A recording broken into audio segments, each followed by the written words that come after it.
नमस्कार मित्रांनो, आजचा टॉपिक आहे परिमेय संख्यांची बेरीज आणि वजाबाकी. ठीक आहे. तर आत्ता बघा इथं त्यांनी उदाहरण दिलेलं आहे. एक नांदेड ते पुणे प्रवास आयुषने 2 टप्प्यात पूर्ण केला. प्रवासाचा 2/6 भाग त्याने काल पूर्ण केला आणि उरलेला 4/6 आज पूर्ण केला. तर एकूण किती प्रवास त्याने आयुषने केला. आता त्यांनी प्रवास सांगितलेला आहे. तर 6 भागापैकी 2 भाग त्याने आज पूर्ण काल केले आणि 6 भागापैकी 4 भाग आज केले. आता याच्यावर जर तुम्हाला समजायला सांगितलं, समजा मी असा समजा हा त्याचा प्रवास आहे पूर्ण, बरोबर. या प्रवासाचे त्यांनी एकूण किती सारखे भाग केले? 6. 1 2 3 4 5 आणि हा 6 भाग, बरोबर. तर काल त्याने एवढा भाग पूर्ण केला, म्हणजे 2 भाग पूर्ण केले त्याने, बरोबर. आणि आज म्हणजे किती? 6 भागापैकी 2 भाग त्याने काल पूर्ण केला आणि आज तो एवढा चालला, म्हणजे हा 4 भाग चालले. 1 भाग 2 भाग 3 भाग आणि 4 भाग, म्हणजे एकूण 6 भागापैकी तो आज किती चालला? 4 भाग चालला. तर दोघांची आपल्याला काय करायला लागेल? इथं आता बेरीज करावी लागेल. मग दोघांची बेरीज किती होईल? एकूण भाग किती होते? 6. त्याच्यापैकी किती चालला तो? काल 2 भाग चालला आणि आज 4 भाग चालला, म्हणून आपण त्यांची बेरीज करणार. मग काय उत्तर येईल? खाली छेदाला 6 भाग आणि 6 पैकी किती भाग पूर्ण केला त्याने? 6. 6 पैकी 6 भाग पूर्ण केले. हे झाले त्यांची बेरीज. या 6/6लाच आपण काय 1 पण म्हणू शकतो. 6 भागिले 6 केल्यावर 1 येतं की नाही. 1 म्हणजेच काय रे? पूर्ण. 1 म्हणजेच काय? पूर्ण प्रवास झाला त्याचा. समजलं की नाही. म्हणजे या दोघांची बेरीज केली तर 1 उत्तर येतं दोघांची केली. म्हणजे याचा अर्थ काय झाला? हा पण 1 पेक्षा कमी आहे आणि हा पण 1 पेक्षा कमी आहे. समजलं की नाही. ते दिसायला जरी 2 6 4 6 दिसत असतील ना, ते 1 पेक्षा कमी आहेत ते अपूर्णांक. समजलं की नाही. तर अशी आपल्याला परिमेय संख्यांची बेरीज करता येते. ठीक आहे. म्हणून त्यांनी उत्तरात काय केले? 2/6 आणि 4/6. कालचा प्रवास आजचा प्रवास एकूण किती झाला? 6/6. ते कसं आलं ते आपण शिकलो. आता आजचा दुसरा प्रश्न आहे. 5/2 किलो साखर विकत घेतली तर सोहेलने 7/3 किलो साखर विकत घेतली. दोघांनी मिळून एकूण किती साखर खरेदी केली? म्हणजे इथं 2 आहेत. एक आहे सूरज आणि एक आहे सोहेल. ठीक आहे. आता बघा बेरीज कशी करायची? सूरजची साखर अधिक सोहेलची साखर, बरोबर. मग सूरजने किती साखर घेतली? 5/2 अधिक सोहेलने किती साखर घेतली? 7/3. आता पुढं खरी ट्विस्ट आहे. मागच्या उदाहरणात जर आपण बघितलं नीट तर काय होतं? छेद सारखे केले होते त्यांनी. प्रवासाचे एकूण 6 भाग केले होते, बरोबर. म्हणून आपण काय केलं? सरळ 2 आणि अंशांची बेरीज करून टाकली आणि ते उत्तर आलं. परंतु या उदाहरणात जर आपण बघितलं तर याचे छेद सारखे नाहीत, म्हणून यांची अंशांची बेरीज होऊ शकत नाही. तर आपल्याला काय करायला लागेल? आधी छेद सारखे करून घ्यायला लागतील. मग आता छेद सारखे करायसाठी आपल्याला काय करायला लागेल? अशी संख्या शोधायची जो 2च्या पण पटीत आहे आणि 3च्या पण पटीत आहे. आणि अशी संख्या शोधा की जी कमीत कमी असेल, म्हणजे आपल्याला कॅल्क्युलेशन वाचेल. मग अशी कोणती संख्या असते बरं कमीत कमी? जी दोघांच्या पटीत असते. आपण शिकलोय मागं, लसावी, बरोबर की नाही. मग लसावी शोधताना आपण काय करतो? तोंडी जी दोन खाली ज्या 2 संख्या आहेत 3, त्याच्यापैकी मोठी कोणती आहे? 3, बरोबर. तिची पट शोधायची. तिच्या पटीत आहे का? आता 3 बघा, 3च्या पटीत 2 आहे का? नाही. मग 3ची दुप्पट करा 6. मग 3च्या पटीत 6 पण आहेच आणि 2च्या पण पटीत आहे 6. म्हणून आपण काय करूया? यांचा जो लसावी आला तो आला 6. यांचा लसावी काय आला? 6. म्हणून आपण छेद 6 करू शकतो. म्हणजे आपलं कॅल्क्युलेशन पण वाचू शकतं. ठीक आहे. मग आता काय करणार? याला जर 6 बनवायचं असेल आपल्याला तर काय करायला लागेल? याला 5/2ला जर छेदात 6 आणायचं असेल तर आपल्याला गुणिले 3 करायला लागेल.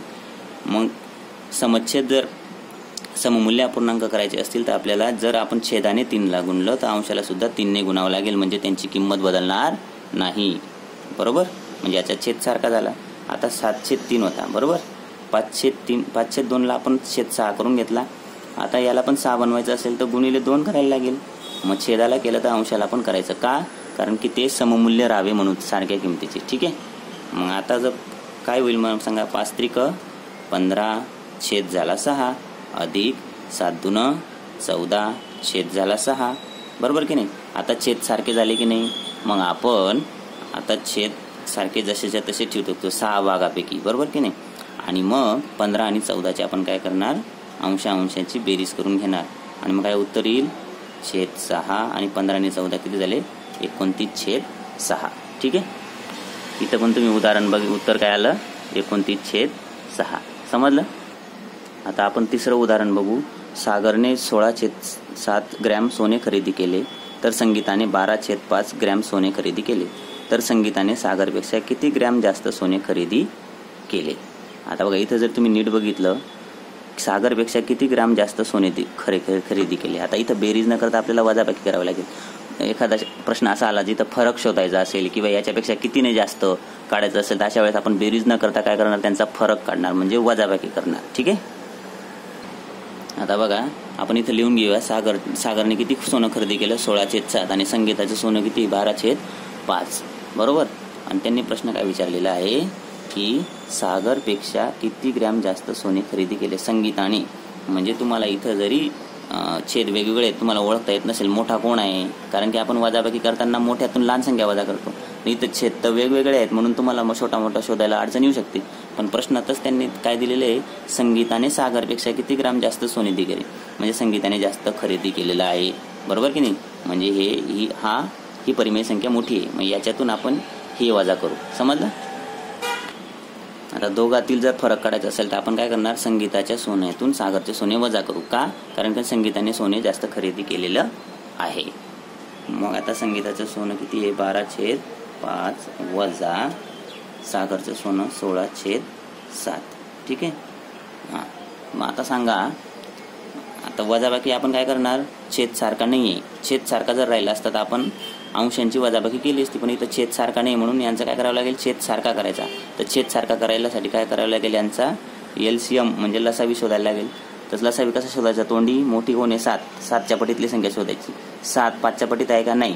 मग 7ची दुप्पट 7 2 14 आहे, 5च्या पटीत आहे 14 नाही. नंतर मग 7 3 21 5च्या पटीत आहे का, नाही. 7 4 28 5च्या पटीत आहे का, नाही. 7 5 35 35 आहे 5च्या पण पटीत आहे म्हणून यांचा LCM किती आला, लसावी किती आला 35. म्हणजे यांचा आपण छेद 35 करू शकतो. 12/5 ला आपण 35 कसं करणार, 5 ला 7 ने गुणावं लागेल तर तो होईल बरोबर. वजा 16/7चा छेद 35 कसा करणार, 7 ला 5 ने गुणायचं म्हणून याला पण 5 ने गुणायचं बरोबर. म्हणून आता झाला 12 7 84 छेद 5 7 35 झाला. ठीक आहे. वजा 16 पंचे 80 7 5 35. आता छेद सारखे झालेत बरोबर की नाही. मग छेद सारखे जर झाले तर आपण यांची वजाबाकी आता करू शकतो. कशी करणार, छेद जसाचा तसा खाली लिहायचा, छेदाची वजाबाकी करायची नाही, फक्त अंशांची वजाबाकी करायची. म्हणजे 84 वजा 80. मग काय उत्तर येईल, छेदाला 35 जसाच आणि 84 मधून 80 गेले, राहिले 4. मग एवढं सोने हा त्यांचा फरक आहे. म्हणजे एवढं सोनं संगीताने जास्त खरेदी केलं आहे. आता उत्तर जर चेक केलं आपण इथं तर 4/35 ग्रॅम. समजलं. आता ही काही उदाहरणं दिलेत तुम्हाला, ती कशी सोडवायची बघा. इथं बेरीज आहे, छेद सारखा आहे, तर ही एकदम सोपी बेरीज.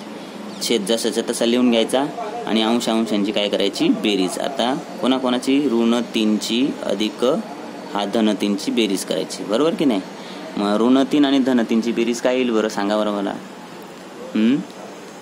एक संख्या धन असेल एक संख्या ऋण असेल तर आपण बेरीज कशी करतो, मोठ्या संख्येतून लहान संख्या वजा करतो. 3तून 3 गेले 0, शून्याला 0/2 लिहायची पण काही आवश्यकता नाही, 0च होईल. समजलं की नाही. 0चे 2 भाग केले तरी 0च होतील. समजलं की नाही. म्हणजे उत्तर आलं 0. आता यांचे बघा, यांची बेरीज आहे पण छेद वेगवेगळे आहेत. तर कसं करणार ही आपण आता, तर त्यांचे छेद आता आपल्याला सारखे करून घ्यावे लागतील. 4 आणि 5चा लसावी किती येईल बरं, 5 2 10 5 3 15 5 चौक 20 येईल. मग दोघांचा छेद 20 करून घ्यायचा. मग ऋण3/4 चा गुणिले काय करावं लागेल आपल्याला, 5 करावं लागेल तर छेद 20 होईल. अधिक यांचा छेद कसा 20 करायचा, 4/5चा कसा करणार, गुणिले 4 करावा लागेल तर तो छेद दोघांचा छेद 20 केला कारण की त्यांचा लसावी 20 आहे. समजलं. छेद सारखा करून घेतला. मग आता 3 5 ऋण 15 बरोबर की नाही. म्हणजे एक धन एक ऋण वेगवेगळे चिन्ह असेल गुणाकारात तर ऋणच येतं उत्तर. 5 चौक 20 अधिक यांचा पण छेद 20च असेल आणि 4 चौक 16 बरोबर. आता हे इथं उत्तर मावत नाही, मी कागदावर सोडून दाखवतो तुम्हाला. बघा मी कागदावर पुन्हा सोडून दाखवतो तुम्हाला. ऋण3/4 आता यांचे छेद आपल्याला सारखे करून घ्यायला लागतील. मग 3/4चा छेद सारखा त्यांचा लसावी काय आला 20 आला. मग आपण काय करणार, याला 5ने गुणलं तर 20 होईल, म्हणून याला पण अंशाला पण 5ने गुणायचं, अधिक 4/5. मग 4/5ला पण कितीने गुणणार आपण, 4ने गुणणार, कारण की 20 व्हायला पाहिजे. याला 4ने गुणलं तर अंशाला पण 4ने गुणायचं, म्हणजे दोघांचे छेद आपण काय करून घेतले, 20 करून घेतले. पुढं 5×3=15, एक धन एक ऋण आहे, गुणाकारास काय असतो, वेगवेगळे चिन्ह असतील तर ऋण येतं. मग ऋण 15/20 अधिक 4×16/20. बरोबर. आता छेद सारखे झाले, मग छेद सारखे झाले तर ते खाली लिहून घ्यायचे आणि अंशांची काय करायची, बेरीज करायची. बरोबर. मग आता याचं उत्तर कसं येणार, पूर्णांक संख्यांची बेरीज, एक धन एक ऋण असेल तर काय करतो, मोठ्यातून लहान संख्या वजा करायची. 16तून 15 गेला 1, मोठ्या संख्येचे चिन्ह म्हणजे 16चं चिन्ह धन म्हणजे धन, म्हणजे 1/20. ठीक आहे. याचं उत्तर काय आलं, इथं मी इथं जागा नाही पुरली ना, आपण काय करू, याचं उत्तर इथं लिहून टाकू. ठीक आहे. काय उत्तर आलं, 1/20. ओके. आता पुढचं उदाहरण हे पण मी कागदावर सोडवतो. बघा पुढचं उदाहरण आहे 13/2 + 3/2. छेद सारखा आहे की नाही मग लिहून घ्या आणि अंशांची अति वजाबाकी ना, मग वजाबाकी करायची. 13 - 3. मग काय उत्तर येईल याचं, खाली छेद 2 जसाच्या तसा, 13मधून 3 गेले 11, 13मधून 3 गेले 10, मग 10/2. तर 10/2ला जर आपण सिम्प्लिफाय करायचं असेल तर काय करणार, संक्षिप्त रूप द्यायचं असेल तर त्यांचा भागाकार करून घ्यायचा. बे 5 10 म्हणजेच 5/1, म्हणजेच उत्तर काय आलं 5. 5/1 म्हणजेच 5. समजलं. इथं उत्तर काय लिहिणार तुम्ही, 5/1 लिहा किंवा 5 लिहा, दोन्ही चालेल. ठीक आहे. आता हे पण उदाहरण कागदावर सोडून बघू. बघा हे पुढचं उदाहरण असं आहे 17/3 - 5/2. तर कसं करणार, छेद सारखे नाही, आधी छेदकडे लक्ष द्यायचं. छेद सारखे नाही ना, मग छेद सारखे करून घ्या. मग यांचा लसावी किती आहे, 6. आपण मागच्या उदाहरण बघितलं तर यांचा लसावी LCM किती आला, 6. मग छेद आपण 6 करून घेऊ, म्हणजे 17/3 - 5/2 असं आहे ना. यांचा छेद काय करून घ्यायचा, 6. मग याचा छेद 6 कसा करणार, गुणिले 2 केल्यावर 6 होईल, म्हणून इथं पण 2 करायचा. सममूल्य पूर्णांक होतील ते. आणि आता इथं पण 6 करायचं असेल तर याला 3ने गुणावं लागेल, आणि म्हणून अंशाला पण 3ने गुणायचं, म्हणजे आता छेद सारखे होतील. बघा इथं बघा 2/6 झाला की नाही, आणि इथं पण 2/6 झाला. ठीक आहे. आता 17×2 = 34 आणि छेद 6 वजा 5×3 = 15/6. बरोबर. आता छेद 6 सारखे झाले की नाही, मग तो लिहून द्या तसा, आणि अंशांची आता वजाबाकी करून घ्या. 14 - 15. बरोबर. मग कसं करणार, छेद 6 आणि 34मधून 15 वजा केले तर किती होतील, 34मधून 15 वजा केल्यावर काय येतं, 34मधून 15 कसे वजा करायचे, 15 वजा करायचे आहेत ना, मग आधी 10 वजा करा. 34मधून 10 गेले 24, 10 काढले, अजून 5 काढा, 24मधून 5 गेले 19, 19/6 हे उत्तर आलं. 34 वजा 15 किती आलं, 19, आणि छेद 6 हे त्याचं उत्तर झालं. म्हणून तुम्ही इथं काय लिहिणार, 19/6.